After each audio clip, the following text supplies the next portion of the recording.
everyone, it's Dawn here. Welcome back to our new look channel and our new name, First Light Creations.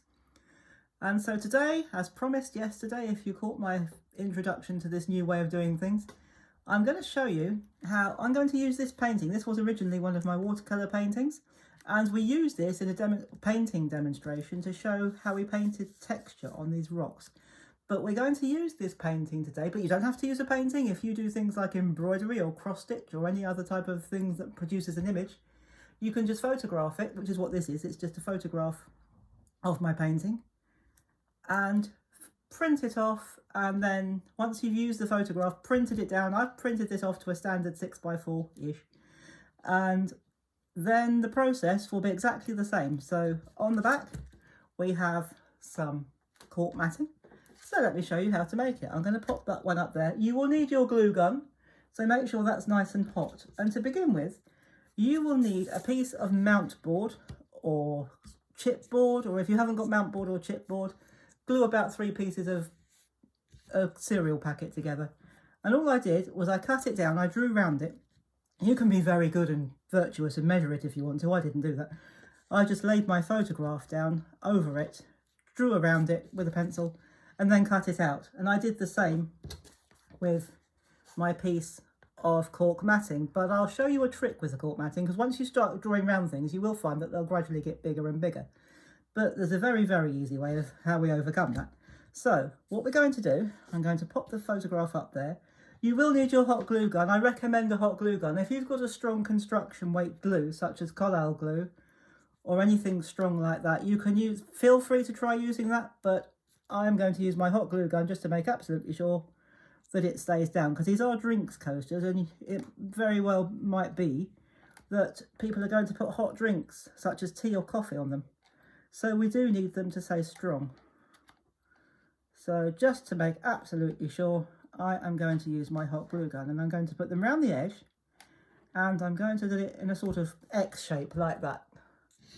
And then very quickly, I'm going to pick up my photograph and lay it down like that and press it into place. So you do have to be quite quick with hot glue because it doesn't give you much time. So we'll press it into place like that, smooth it out. We do need to smooth it out, otherwise we don't want cups being spilt.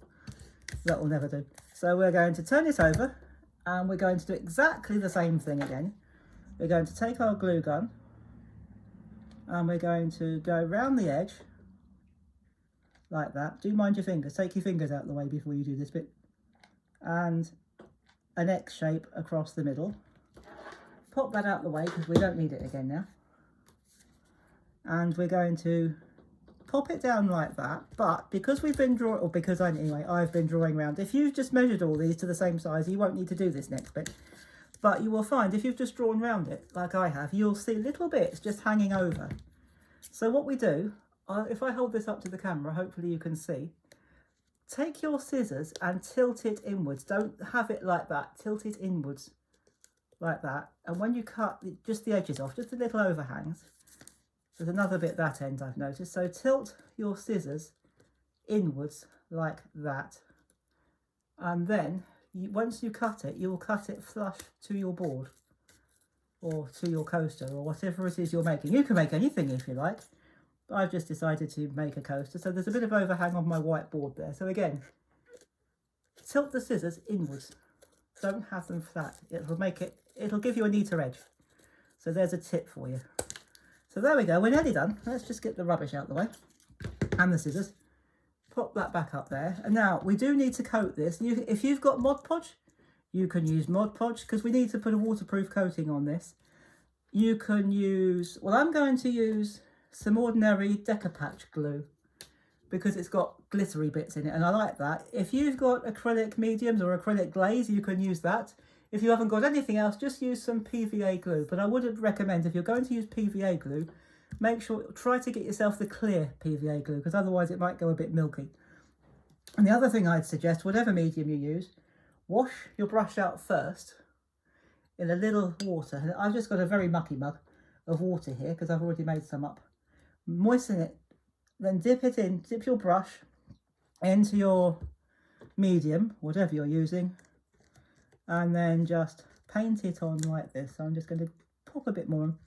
You need it fairly thick, but not too thick, because we still want to see the image underneath. And of course, all of these mediums and glues and what have you will dry clear. So if it goes a bit milky to begin with, don't worry, it will dry clear. So there we go.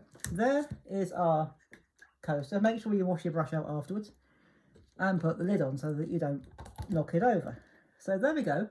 There is our very quick and easy coaster made from one of our paintings. So I'm going to bring the others in, if I can get them all. I've made a set of 4, but you can make as many as you like, of course. And these make great gifts. So if you've got birthdays or even later on in the year, Christmas coming up, these make great gifts. And another tip for you, full of tips today, if you've got some beautiful photographs of your family, especially those with children, and the children are lucky enough to still have grandparents that are still with us, take some photographs, or if you've got some photographs, make some photographs of your children or grandchildren, or any family members. They make great personal gifts. And if you're selling these, obviously don't sell them with your family, but if you sell your gifts, these make great gifts to sell. And you can package them in your usual packaging or any pretty packaging. And they make great sellers at craft fairs, or if you've got a website where you sell. So I hope you've enjoyed this one and found it useful. I will be back on Monday, as promised, with a painting tutorial. But yesterday I had my notification that the Papercraft Society boxes are going to be out and about soon. So if my Papercraft Society box comes before Monday, which I'm sure it probably will, I'll do an unboxing for you. So I'll probably see you before Monday. But if I don't, enjoy the rest of the week and have fun, stay safe, and as always, and in this case, happy crafting. I'll see you soon. Bye bye.